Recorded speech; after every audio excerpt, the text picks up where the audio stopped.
My name's Carl. I work at Vendor Meat Wholesale. So basically what we do is we do wholesale meat supply to butchers and supermarkets, etc., etc. I'm the operations manager here. And yeah, we had many challenges before. We had the insulated walls up and the big walk-in freezer. So the challenges that we faced before was we used to work out in the elements. So for example, today is very hot, so we would have been with the containers in direct sunlight.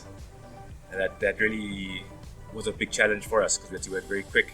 If it was raining, we couldn't take stock out of the containers. So since Insulated Panel Design has come to assist us and put the structures up, it has really made life easy. So now we can ensure that we're always productive all day, every day.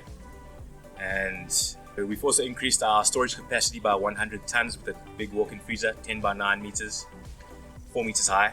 So that has also helped us a lot in terms of what we can hold here in terms of storage capacity. Yeah, it's been a real pleasure working with them. Very neat, very efficient. And Timothy Francis, the owner of IPD, he's been very helpful, and yeah,